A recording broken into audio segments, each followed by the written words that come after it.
listening to the Doctor Who Collectors Podcast, broadcast in early October 2022. You must listen to this episode about alternative multimedia, or you will be exterminated. Now you must listen to Fraser Hines. They all say, who is Doctor Who? Where is he from? What does he do? They wonder who is Doctor Who? So I ask you, who's Doctor Who? Welcome back to the Doctor Who Collectors Podcast, the podcast that explores the multimedia world of Doctor Who collecting and related merchandise. Welcome back to the show. I am Larry Van Mersbergen, your host. Of course, I've been collecting Doctor Who now for 41 years. That's a long time.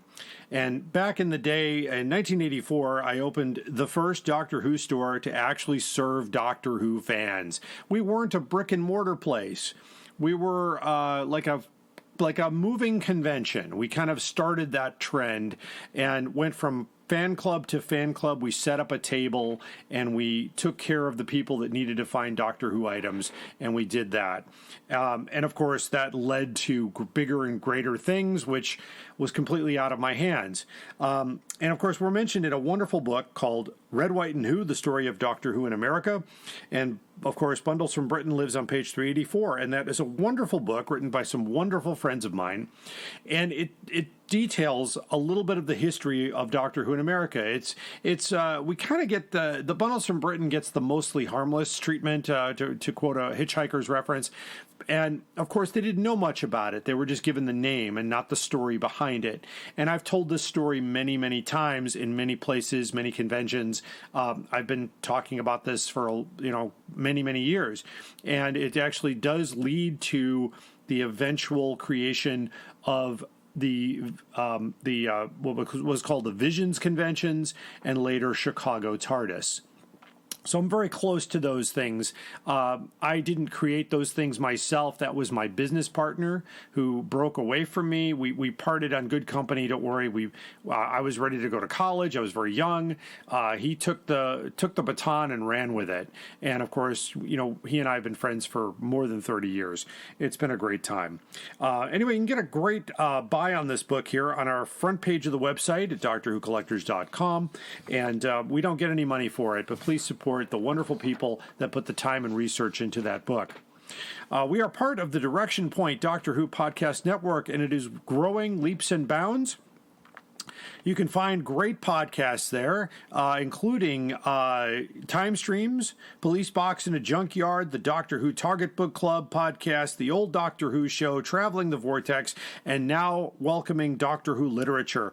So for more information, go to directionpoint.org. Speaking of links, of course, I always include two wonderful links for collectors. If you're new to the podcast, you don't have to go back to old episodes for this information. If you've already heard this, you can hit the 30-second fast forward. But anyway, first one includes timelash.com, and under that heading, the Tardis Library. Create a free account today to keep track of your media items from Doctor Who. That's anything that's film, videotape, laserdisc, paperback, hardcover, record, cassette, anything like that you can keep track of. You can also create want lists. In many cases, he's got Amazon links to some products. Sometimes there's an eBay link if one is available. I will be doing a masterclass on how to do the correct searches on eBay very soon to help collectors, and also to work with Abe Books to help find you the books you need to fill your collection. Special thanks to Dan O'Malley for the timelash.com website. If you need to do some research, you need to find out if an item exists or an item has some information or what the original price might have been, then you need Howe's Transcendental Toy Box. You'll find that at doctorwhotoybox.co.uk, and that is run, of course, by our good friend David J. Howe, who you will see virtually at Doctoberfest coming up in October 22nd here just outside Indianapolis. I'll talk more about that in a few minutes. Of course, if you're shopping for Doctor Who items, then you need to look no further than DoctorWhoStore.com. It's in the name, and that is where my former partner and good friend Gene Smith runs Alien Entertainment.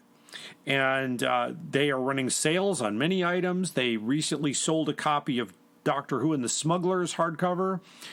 They had one, a non-library copy, very unusual to have. They had one. They have a lot of science fiction items there too. They're open Wednesday through Saturday. If you shop online, you can choose free pickup from the store if you're local to Chicago area, western suburbs. Visit the store in downtown Lombard. It's a wonderful place. Usually Karen is there or one of the employees. They're always nice and they'll always take good care of you. You can also buy from Forbidden Planet, which is one of our sponsors, but you don't need to go anywhere. You just need to go to our website at DoctorWhoCollectors.com, click on merchandise links, and you can shop for your favorite Forbidden Planet items and also help the podcast. It's because we get a small proceed from anything you buy through us. Also, don't forget our own eBay store. We have a wonderful selection of Target books, hardcover books, and other goodies, and outside of Doctor Who items as well. And all proceeds benefit the podcast.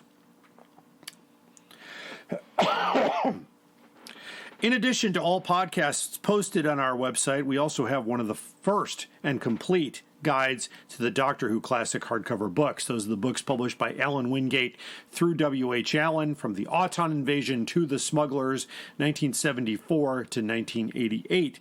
We even list the Muller books, the White Lion books, the Aeonian/Amarone prints, and also the Nelson Doubleday books. Any hardcover classic Doctor Who book that fits in that timeline in publication order, including ISBN number, and we try to update what the current going price is. What we found on closed auction sites, we don't use open auction sites for prices because that's not accurate, or something listed on Amazon or Abe Books. Also, it could sit on Abe Books for months. So that also is not an accurate way to keep prices. But check it out. We've just received some new sources to help up that guide, so we're going to keep that up and running for you. It's free of use.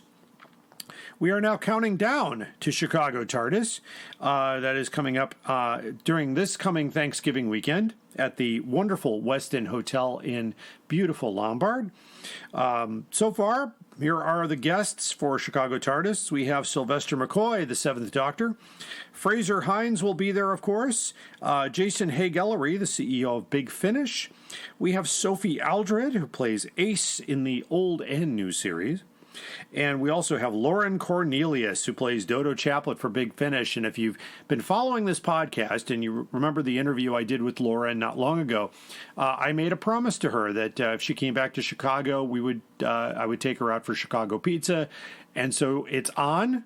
She's coming back to Chicago, and in addition to that, Fraser Hines wants to come along. So this might be a very fun adventure. I may even have to just hit the record button and see what happens if I get their permission. We'll see what happens. Also, for this here, we've got Stephen Noonan, who plays the First Doctor for Big Finish, and the very talented Tim Traylor, who voices the Third Doctor. I can't wait to meet him. Since I met John Pertwee back in the 80s, I just absolutely, he's my favorite Doctor from my childhood.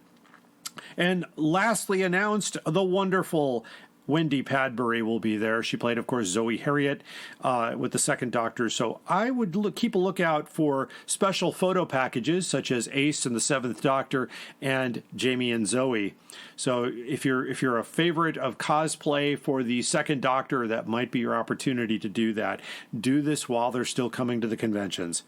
Of course, it is the best convention in the Midwest. We're not Gallifrey 1, but we are Chicago Tardis, and we are our own great convention. So please, don't compare apples to oranges here. We are a different convention. I've been honored to be the collecting expert for Doctor Who Chicago Tardis, and I present Doctor Who collecting this year. We're hoping to get Doctor Who Collector's Showcase off the ground. That's a little different show than I've done in the past couple of years. But I've also done the virtual panel. So if you want to check out my show, you can go to the YouTube page for Chicago Tardis or my YouTube page at Doctor Who Collectors Podcast. You can select the playlists and you'll find that video and other great videos on our YouTube page. Special thank you to our sponsors. I've already mentioned Forbidden Planet, but don't forget Bags Unlimited Incorporated. That's bagsunlimited.com for all your protection needs. They have bags for virtually everything. Not everything, but most things. And of course, you can, do that, we have that wonderful protection program here. That collection protection is brought to you by them. So one more link I want to share, of course, is Telos Publications. That's telos.co.uk. They do ship to the United States, and if they don't, they also list where you can get it in the United States. Sometimes Who North America, sometimes Alien Entertainment, or another retailer. What's going on? Well, I've already talked about one thing, Chicago Tardis. I'll mention that again, but you can see me presenting 2 collecting panels at Doctoberfest. That's in Indianapolis, Indiana, on Saturday, October 22nd at the Holiday Inn in Canby. Tickets are still available from Who North America, so put that into your Google machine, or Doctoberfest 2022, or find the Facebook page and you can get more information. Virtual guests this year include some wonderful people, including some of my friends, David J. House, Sadie Miller, and Keith Barnfather. And, of course, I will be presenting there as well. You'll also see me at Chicago Tardis 2022. So watch the space for updates. I've basically proposed a bunch of ideas for panels. I usually get them, but there's no guarantee, of course. So keep that in mind. And with any luck, I'll be returning to the Gathering of the Geeks at Consinity 2023 in beautiful Milwaukee, Wisconsin at the Milwaukee School of Engineering University. I will also be appearing in cosplay for the very first time in my life. I've never done it before. I will be the 5th Doctor, and you can see a picture of that costume on Facebook or Twitter or Instagram. I've got them all there. Lots of positive feedback so far from my dear friends asking me, where did I get everything from? And most of the costume is handmade. So some of the things I got, like the cricket sweater, I ordered from a cricket sweater supplier in the UK. The fedora hat I got from a hat distributor. The band was made specifically for that. The trousers were handmade with the suspenders, with the question marks and all that. And the shirt was handmade as well. The jacket was handmade also. So I can't wait to I also have a real cricket ball, and I have a replica sonic screwdriver for the 5th Doctor. He's always been one of my favorites, and I was supposed to play the 5th Doctor in a film that my fan club was going to make back in 1984 called The Shadow Lord, from the many companions of Doctor Who. We even had a fictional 7th Doctor, which we didn't know was even going to happen at that point. So it was really quite fun. Also, just keep that in mind. New to the collection. This is what came in since the last recording. I got a script book that contains 6 original scripts of Shada. And I found out that came with the UK VHS edition of Shada. So this book was by itself, and I was curious about it, so I picked it up. It wasn't very expensive. But now I got to find a copy of the VHS tape, which shouldn't be too hard at all. I did get a copy of Doctor Who and the Daleks on the White Lion publisher, and I didn't realize there were 2 different variants of that book. There was a variant with a dust jacket, which I was hoping for, but I got the other variant, which is a laminated cover. It's not a library laminated cover of the dust jacket. This is an actual laminated book. It is ex-library, but it's a wonderful copy and very hard to find those books. Also, I got a book set which contains some of the newer Target books that were shrink-wrapped together without a slipcase. So I was curious about it. I checked the barcode and the ISBN, and those came back as Doctor Who and the Cybermen. but it includes that plus the Crusaders, the Auton Invasion, the Cave Monsters, the Abominable Snowmen, and Doctor Who and the Daleks in one package. Some people have come back to me with maybe a bookstore did it or a retail outlet shrink wrapped it and put their own price on it. I kept them in the shrink wrap. I thought it was interesting. It's a collectible, and I thought, what a cool thing. Also, I got a Tardis Corgi Set from 2003, the Corgi Toy Company. Inside the TARDIS, it unfolds, and it has Bessie, Davros, K9, Dalek, and Cyberman figures, all metal figures there. Very cool. And today I just got a copy of Bessie Come Home by Paul Majors, read by Stephanie Cole on CD from BBC Audio. I am very curious to listen to this. It's stories about a brand new feature story featuring the Doctor's car, Bessie. So it's one CD, running time about 1 hour and 18 minutes. So I'll be listening to that into the car this week, and I'll report back on that. So that's all that's coming in for the collection this month. We'll update you on the next episode what that happens as we get closer to convention season. We'll be doing a few more episodes just for that. In any case, trying to find... Oh, I forgot about one more other thing, too. I also got a Doctor Who Virgin Books bookstore display. It is 10 inches by 40 inches long.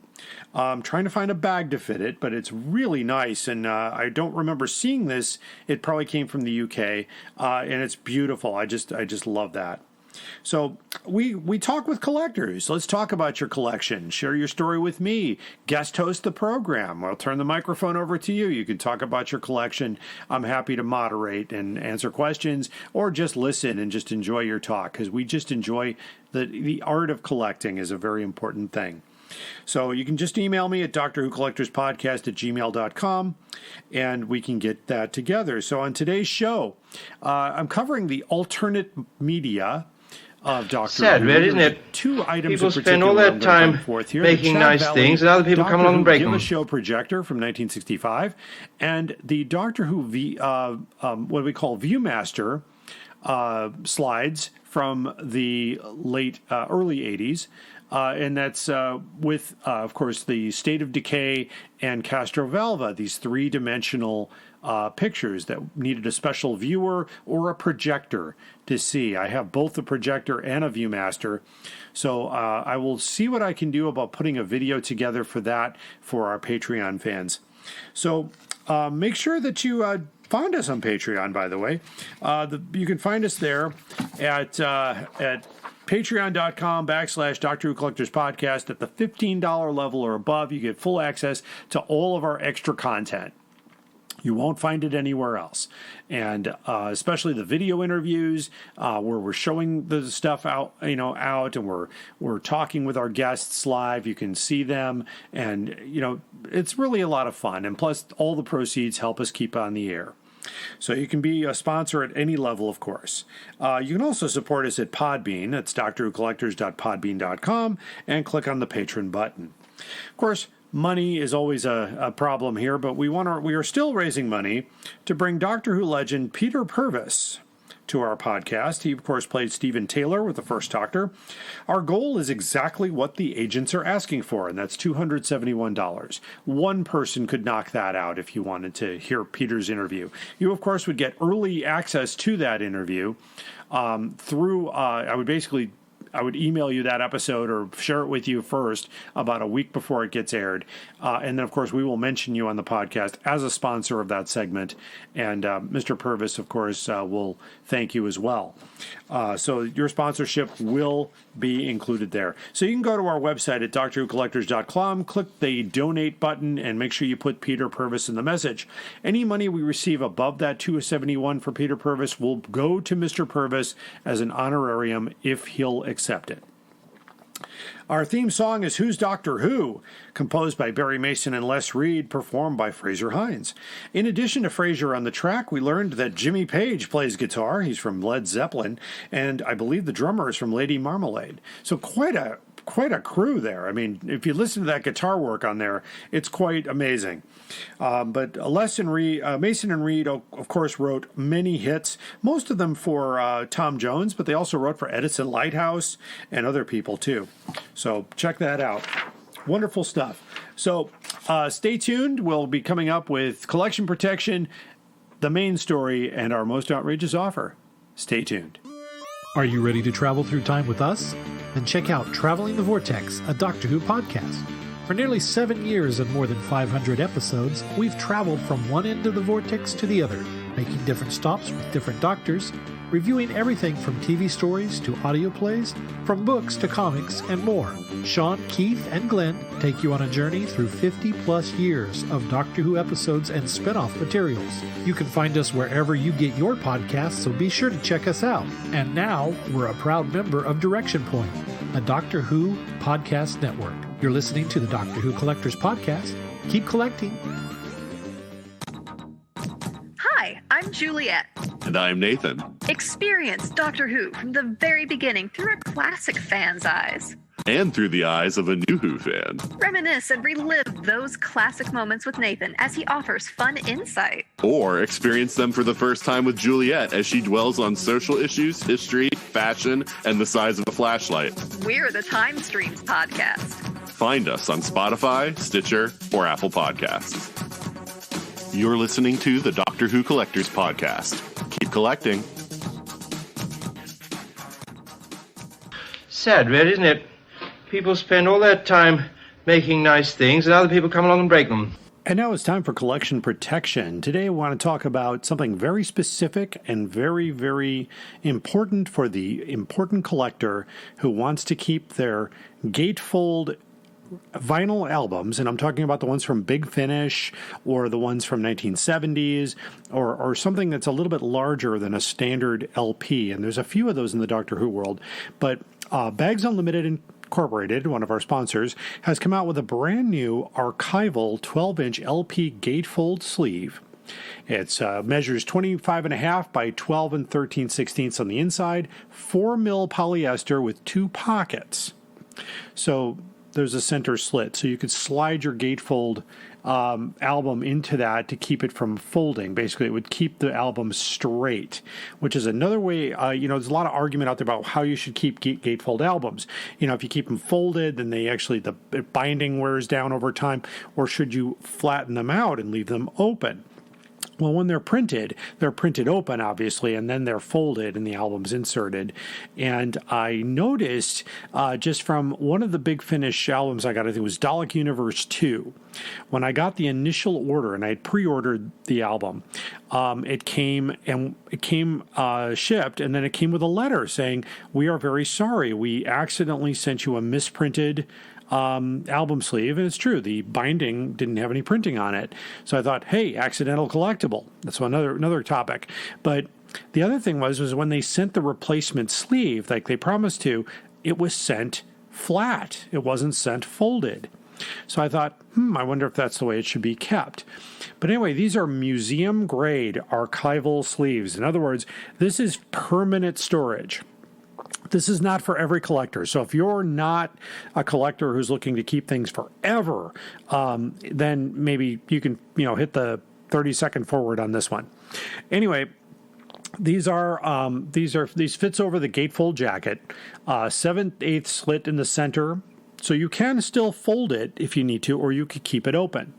And you can get 10 of these for $74.43, and that's the museum grade quality. You gotta, the more you want to protect something, the more you're going to pay for it. And I know that when I recently got some museum grade poster backing boards, a set of 5 was almost $80. And boy, is it worth it. That material is solid. I mean, it will not, it's acid free. It's not going to yellow with age. It's not going to change. And if you're a hardcore collector and you're looking for something really interesting, now I'm going to have this link to this product on our website. And I think you should check it out if you want to keep your Gatefold albums. And by the way, if you collect other Gatefold albums, I have several outside of the Doctor Who world. I have Beatles records. I have older records that are Gatefold itself, and I thought, well, this might be the solution. But and of course, there is a quantity discount too. If you buy 25, it's $153.91. If you buy 50, it's $281.83. You buy 100 of them, it's $485.48. So there is a little bit of a break of the price. And by the way, these prices are subject to change, and it doesn't include tax and shipping. So check this out on the website, drwhocollectors.com. Select this podcast episode.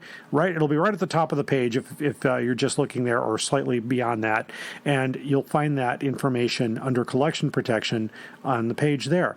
So I'm talking about museum grade archival Gatefold sleeves. I've talked to Bags Unlimited about them, and they were unable, because of the cost involved. They usually typically will send me a couple of samples to try out, but they said they could not on this case here because of the cost of these sleeves. So I of course respect that. That's, got to make money, but I said I would talk about them anyway, and they always are happy that we talk about them. BagsUnlimited.com, 1-800-767-2247. If you do call, make sure you tell them you heard about it on the Doctor Who Collectors Podcast. That's collection protection. Stay tuned. Up there is the scanner, those are the doors, that is a chair with a panda on it. Sheer poetry, dear boy. And now it's time for the main story. Today I decided to do some research into some alternative media that was produced for Doctor Who by two different companies who also produced this media for other types of shows and cartoons and things of that nature. So it was kind of interesting that there was a large gap in time between these two things, but it was really cool that they were marketing some of these things prior to when videotape recording was available, and even in the 80s when that stuff was available, but it was still aimed at getting kids involved in different aspects of television and media. So I'm going to talk about two different areas of collectibles today. We're going to start back with the Chad Valley Company. The Chad Valley Company has its roots in a printing business that was established by Anthony Bunn Johnson in the early 19th century in Birmingham. And basically, he moved the company to Harborne, to a valley with a stream, I guess, that's called Chad Brook. So he gave the name Chad Valley after the name of the area. So that was kind of cool. They actually have a very interesting history. They expanded their range to soft toys before World War I, where they mass-produced the new teddy bears. And in 1938, the company received a royal warrant as toy makers to the Queen when the late Princess Elizabeth became the Queen in 1952. The warrant was changed to read, toy makers to His Majesty Queen Elizabeth, the Queen Mother, because it transferred to her mother. The company moved away from manufacturing toys in the Second World War, and instead they helped the war effort by making wooden instrument cases for barrels and anti-craft guns, hospital beds, and electrical coils and such, as many companies did during that time. The box cover of a 1930 jigsaw of Kennard's RMS Aquitania made by the Chad Valley Company. So it's basically kind of cool. I'm going to have a picture of that on the website, so you can check that out. In 1945, after the war was over, they resumed toy production. They made tin plate toys for, basically that they eventually outsourced to another company. And a new tin plate range, which was a success in 1946, so they started doing more in-house stuff. They purchased the Birmingham metalwork company called A.S. Cartwright to cut and fold metal. So this is really kind of interesting. And then in 1956, the radio broadcaster Kenneth Horne became the director of the company, and the company became one of the UK's leading toy makers of the 20th century. And by 1960, it was operating 7 factories, employing 1,000 people. And in the 70s, though, unfortunately, it had to close due to cutbacks in the economy changing. So interesting enough, in 1975, 2 factories remained, and the company was taken over by Palitoy. That should be a name that rings a bell with you, since they made the talking Dalek, the talking K9. So interesting stuff there.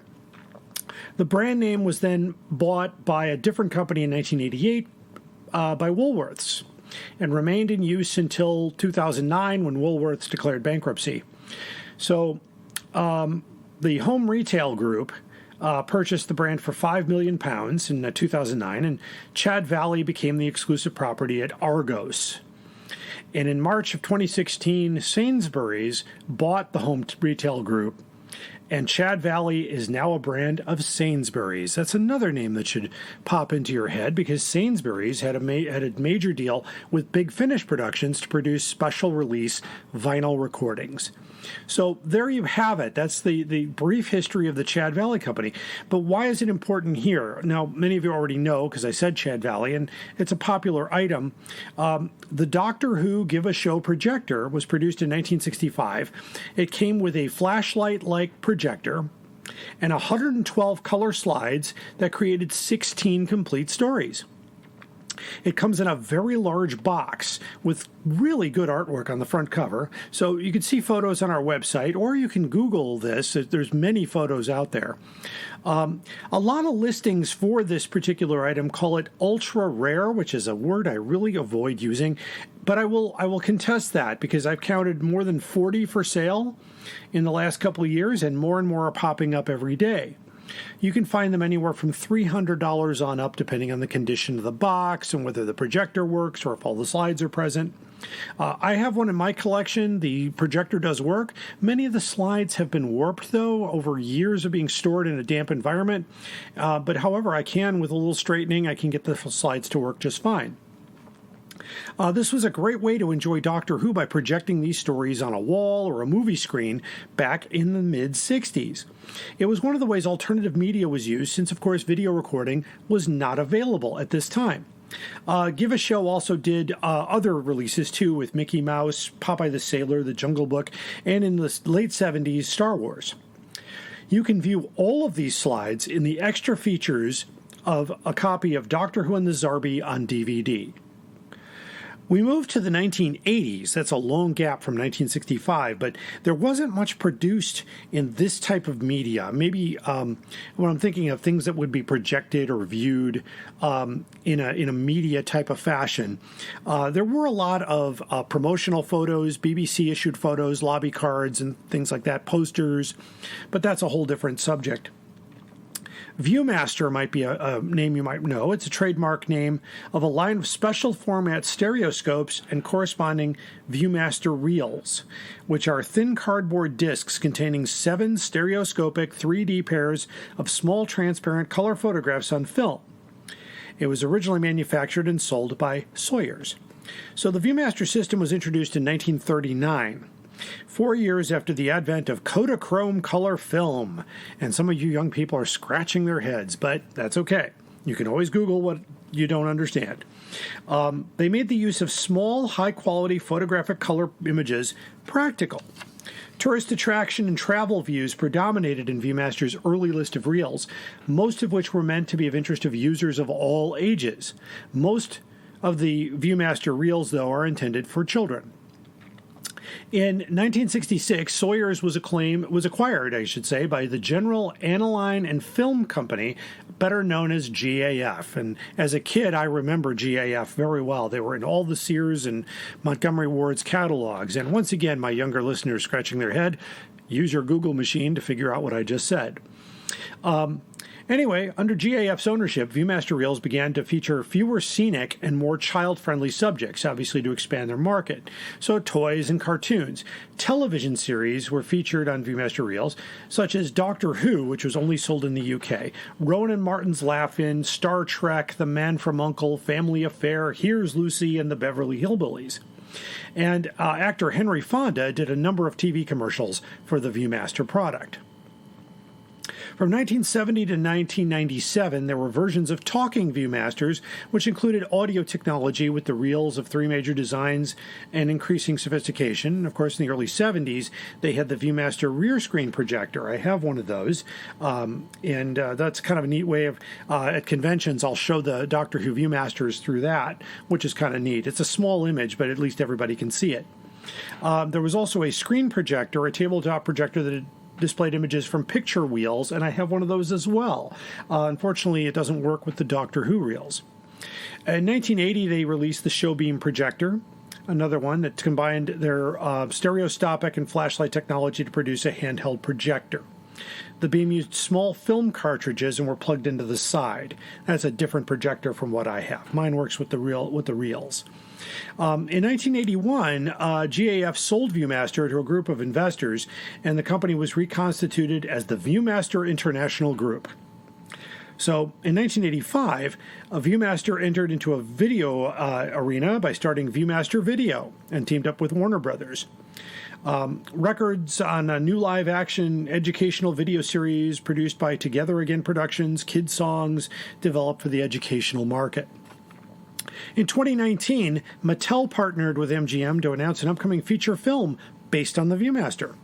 The project was co-piloted by Robbie Brenner of Mattel's Films and MGM's Cassidy Lang. There have been 25 viewer models, thousands of titles, and 1.5 billion reels produced. The basic design remained intact for pretty much the entire time, despite its long history and changes in models and materials, ensuring that every reel will work no matter what model Viewmaster you have. That was brilliant. They were recognized as part of the National Toy Hall of Fame, and which is exciting. So on to what's specific for us here. In 1981, GAF in the UK released the first Doctor Who Viewmaster with scenes in 3D from the story Full Circle, featuring Tom Baker. There were 3 reels and 21 pictures. They were sold in a sleeve that is about 8 inches by 5 inches and has Tom Baker's photo on the front. You can find these sealed for around $50 today and opened maybe around $25. I have a copy that is sealed. But I also have a set of reels that included, I bought these at a garage sale, that included the Castrovalva reels that I'll talk about in a moment that were separate. So I was able to take those out and use those for demonstrations. This one is hard to find, but in 1982, GAF released the Doctor Who Viewmaster gift set, which was in a box that included the Full Circle with the viewer in the box, pictures of Tom Baker and some of the scenes on the front. You can see my website for a photo. I do not have one in the collection, and I have not seen one for sale in a good many years. You could spend up to $400 for a sealed model or $250 for an open one. Very hard to find. You can also find some good photos on the Howe's Transcendental Toy Box, so you can find that there. It's toy. I'll get the link is on our website, and we'll get that there. In 1983, Viewmaster released the second and final Doctor Who Viewmaster set with scenes from Castrovalva, 3 reels and 21 pictures in a sleeve similar to the one previously released, featuring Peter Davison on the cover. These are also relatively easy to find and could fetch about $50 sealed and $25 open. So if you're looking for and of course the Viewmaster viewers themselves, I've seen at garage sales for a couple of dollars that still work. eBay maybe 12 to 20. The projector I think was 30. That was kind of a neat thing, and it works really works well. So that basically, covers that. And that basically wraps up our alternative media. So if you have any questions about the Chad Valley Give-A-Show Projector or the Viewmaster Doctor Who products, you can always send me a quick email at drwhocollectorspodcast@gmail.com, or stop me at any number of conventions that I'm going to be at this fall, including Doctoberfest, Chicago Tardis, and possibly Consinity in Milwaukee. So thank you very much for listening, and stay tuned for the most outrageous offer. Hello, fellow time travelers, and welcome to the Doctor Who Target Book Club podcast, the only podcast to discuss, in story order, all the Doctor Who novelizations.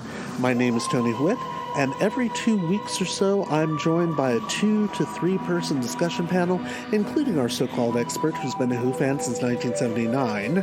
That would be me. We also get the views of intermediate, casual, and novice fans who either have never seen the show or who have never read these books until these podcasts, including Dalton Hughes and Allison Seyfried. You can find us on iTunes, Stitcher, or wherever you find good podcasts, or even ones like ours. You're listening to the Doctor Who Collectors Podcast on the Direction Point Podcast Network. Keep collecting.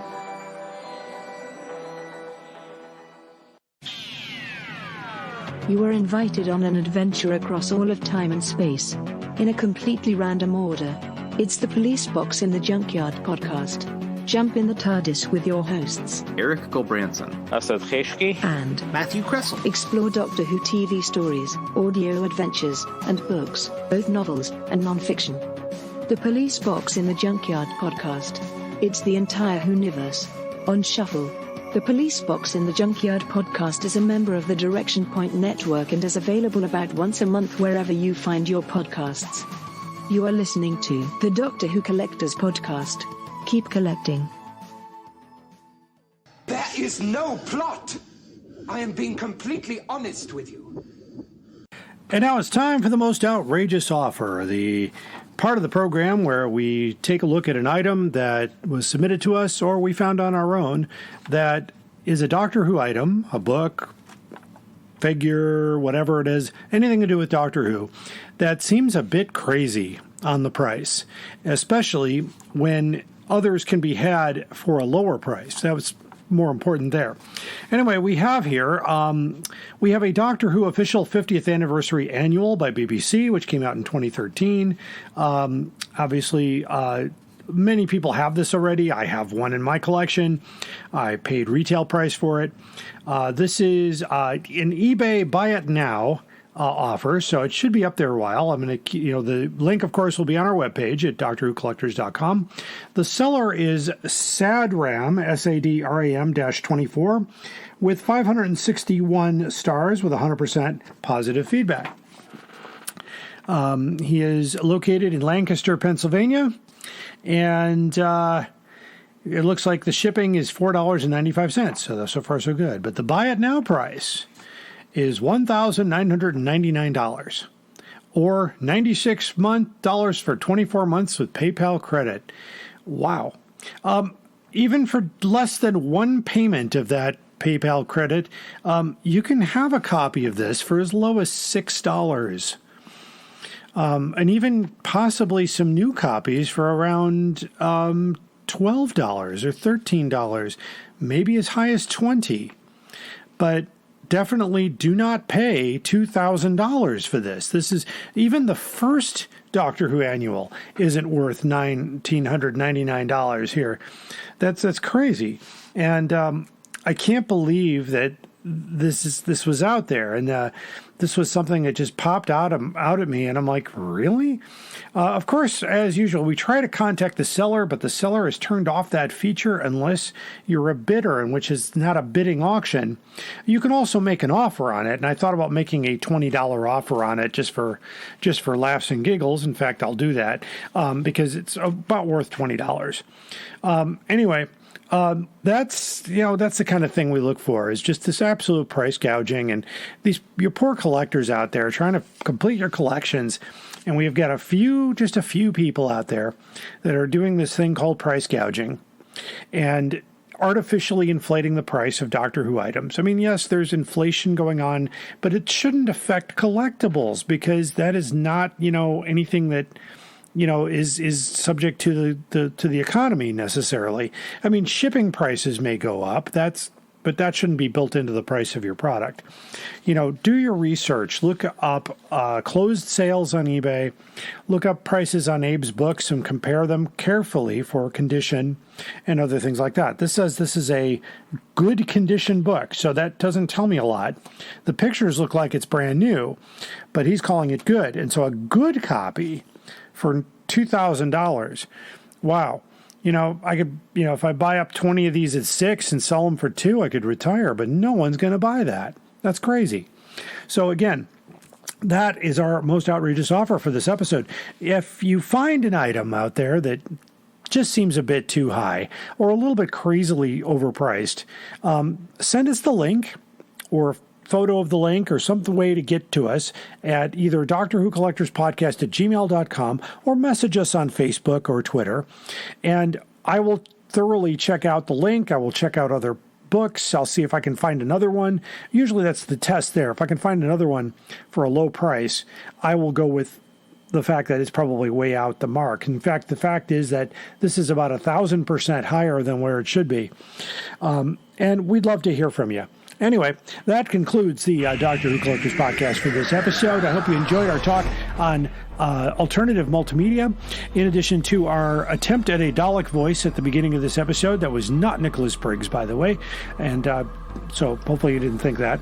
Anyway, we're looking forward to a couple of future episodes. We're going to be having episodes about Chicago Tardis 2022 coming up soon. We'll also have our classic hardcovers 1980 with Tony Witt.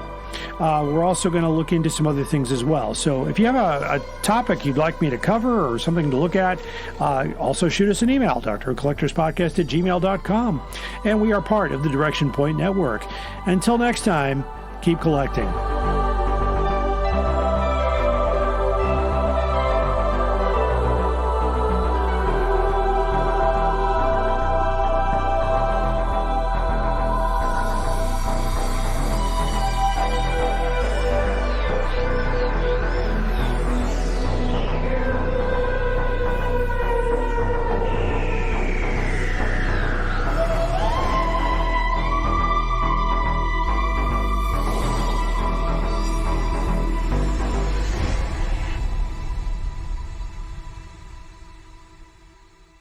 Direction Point! Direction Point! A Doctor Who Podcast Network.